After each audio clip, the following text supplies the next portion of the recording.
Hapon kanatong tanan mga igsoon, kumusta? Kumusta ang ato ang weekend? Karon panahon karon sa pahulay sa mga estudyante, pahulay karon sa mga estudyante.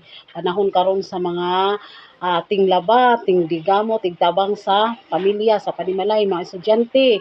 No, mao ni atong panahon karon nga makatabang sa panimalay sa atong mga ginikanan ug mga trabahante, adunay mga day off, no?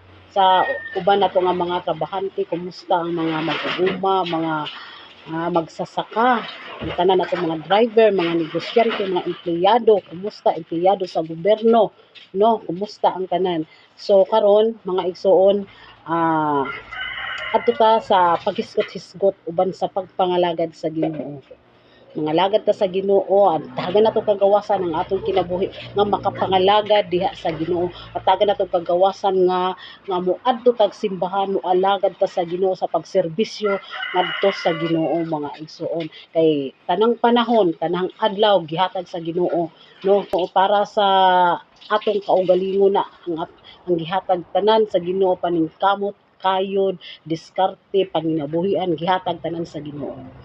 So isa lang ang gipangayo sa Ginoo, isa ka adlaw ang para sa Ginoo, no? Nga gipangayo. Kung mga adlaw manimba ta mga igsoon. Hatagan po nato pagtagad ang atong mga espirituwal na bahin. Kay bisan unsa nato ka busy, daghan kitang mga obligasyon sa ato ang panimalay, obligasyon sa pamilya, obligasyon sa mga anak, sa bana ngadto sa asawa, asawa ngadto sa bana, daghan nagkalahi-lahi tag mga obligasyon. Apan dili gyud nato kalimtan ang pagpangalagad sa Ginoo. Dili nato kalimtan ang pagtagad sa atong espirituwal na bahin. Dili nato kalimtan ang pagtagad nga diha sa Ginoo sa pag-adto sa pagsugat sa iyang presensya nga mabati pud unta nato ang presensya sa Ginoo adto ta sa simbahan aron alagaron ang Dios no tungod sa iyang pagkamaayo, tungod sa iyang pagkamaayo nga iyang gibuhat sa atong mga kinabuhi. Kay takos man ang Ginoo alagaran, takos ang simbahon.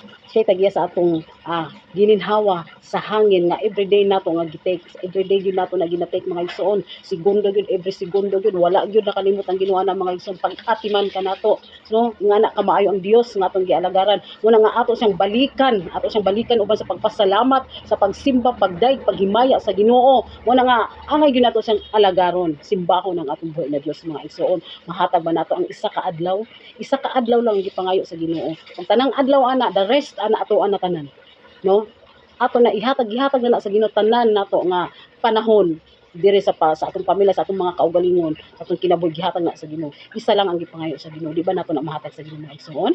So ato din ang ihatag sa Ginoo tanan. Wala man ang Ginoo nga kanang nagingon nga disturbohon ta niya sa ato ang mga pang-adlaw-adlaw nga pangkinabuhi ning kalibutan. Na dili mang disturbo ang Ginoo. Ang Ginoo nang hangyo og gusto sa Ginoo nga unta na adunay mga anak nga willing nga mohatag og isa lang ka adlaw diha kaniya.